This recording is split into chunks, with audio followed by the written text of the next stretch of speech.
And I'm going to do a little bit of a touch up on the hair.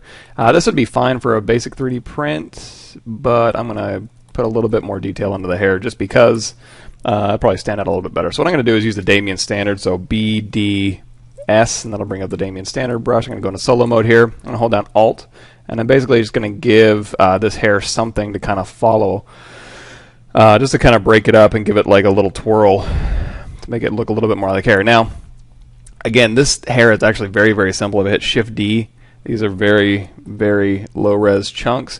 I could go in and use my hairbrush, thick to thin, and just brush out a bunch of thick to thin hair and kind of wrap it around. But I don't think I need to go into that much detail. But what I am going to do is hit Control D instead of doing the dynamic subdiv on. I'm just going to actually give this thing subdivision history. So I'll just hit Control D a couple times on these masses.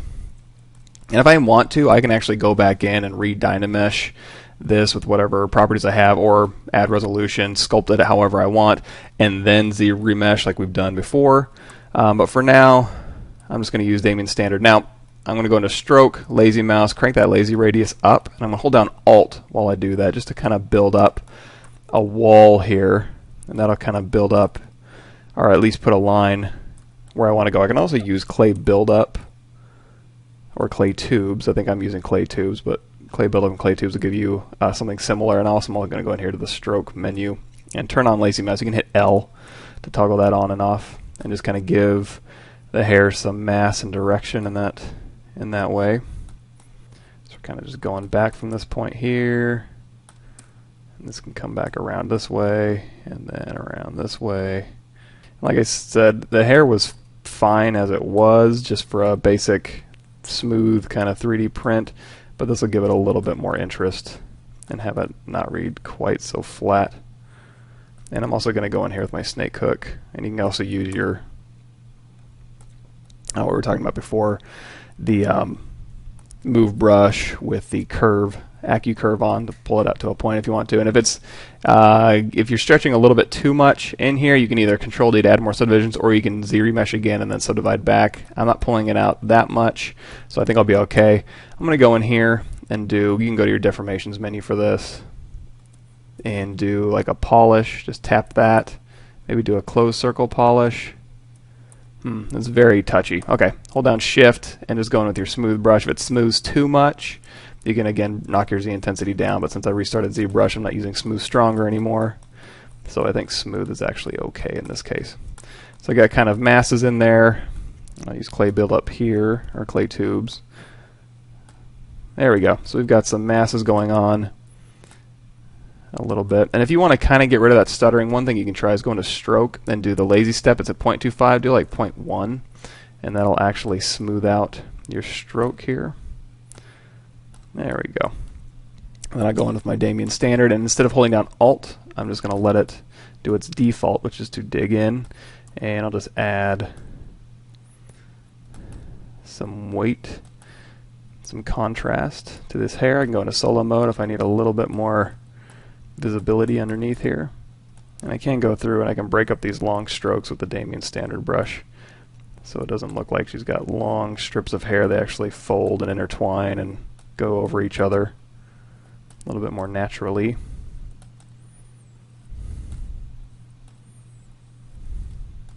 Like I said, if I wanted to be really careful about this, I'm going to hold down Alt and pull this up.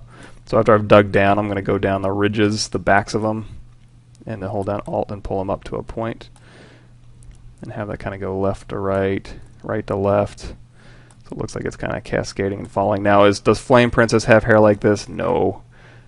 But it'll add more visual interest.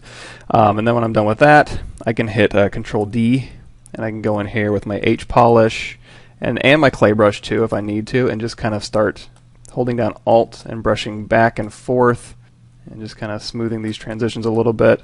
And because I've put in more geometry, I can try using polish or polish by features with the closed holes to kind of smooth this out, or even clay polish if I want to go over here to geometry. Clay polish, I can try changing some of these settings to kind of do a quick polish pass, but you know, manually going in isn't that hard, and I'll give you a little bit more control, and then you can kind of smooth, and then hold down Alt and smooth, hold down Alt with clay polish, And then go in with your Damien Standard if you want to, and hold down Alt and kind of wrap pieces together. And then go in with your clay brush and build up to those walls, like so. And then go in with the H polish here. And hold down Alt. There we go. So we're just kind of giving some visual interest to the hair back there. Oh, and like I was saying, I could go in with just clay, the clay strip brush, thick to thin, and do all this so that all of these hair pieces are separate. But it's probably a little bit overkill in this case, since it is just going to be a tiny 3D printed thing. But if it was going to be larger, or I needed to be more specific, I could do that and just lay out these long clay strips and then subdivide them all separated out, and then I could go in and detail each one of those individually for very, very precise long flowing hair. And of course I'm going to want to go through here and just adjust these curves to make sure it isn't kind of lying that flat. I want it to kind of go out and around, not go flat and flat. And since this is kind of stylized hair, I kind of want to push that long, bubbly, flowy type look. There we go. And then go back in with my Damien Standard and just kind of clean up these lines a little bit. Go back in with my clay brush, build up to those walls, go with my H polish brush, trim down, smooth, go into solo mode, and then with your move brush just kind of knock these back and make sure they're nice and smooth and rounded, like so. There we go. Okay, a little bit better. And you can do this forever if you want to. And like I said, go in there and do it individually or break it up, because it's a little bit easier to work on, especially if you need to be precise, to just have these things as separate objects, so you're not kind of stepping on your own feet as you're going in and doing a cleanup pass.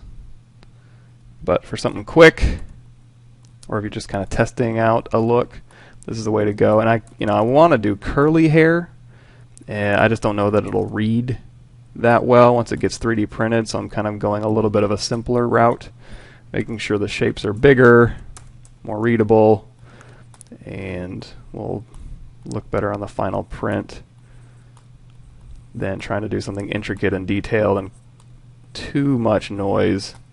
Okay, then bring everything back, make sure it all adds up through here.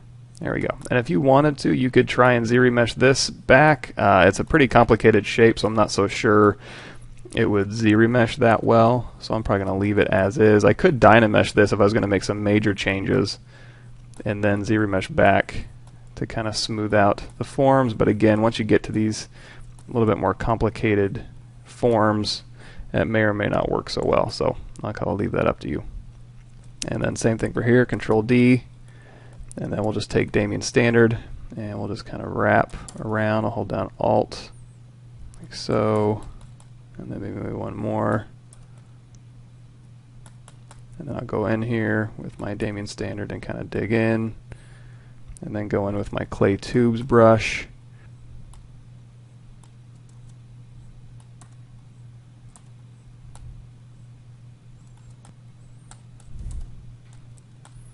Make sure these are as round as I want. Control D, and then Damien Standard, dig in, and then H polish,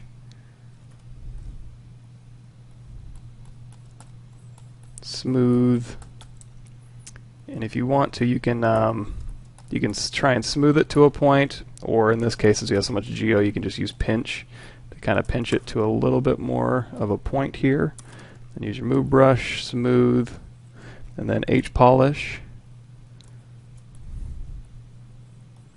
Kind of give it that edge. And remember to hold down Alt with H polish as well, so you can polish up to a line and then let go of Alt to kind of polish it back down. Get the most use out of that brush. It's a lot of smooth.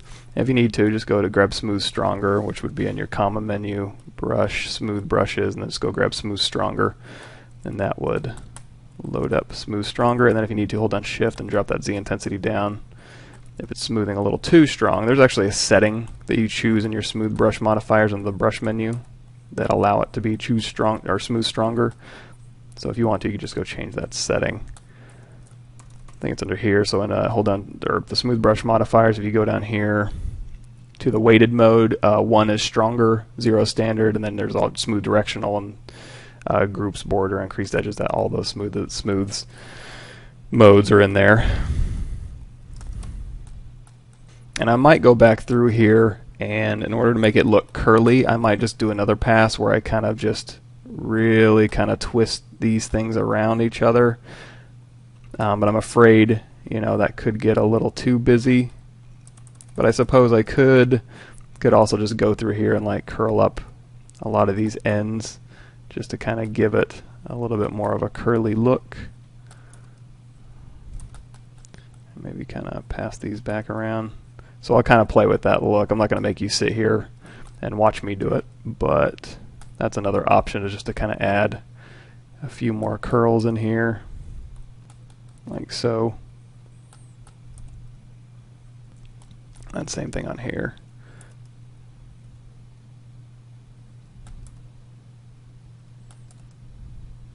But like I said, I'll let you play with that and see how much, whatever kind of detail you would want in your hair.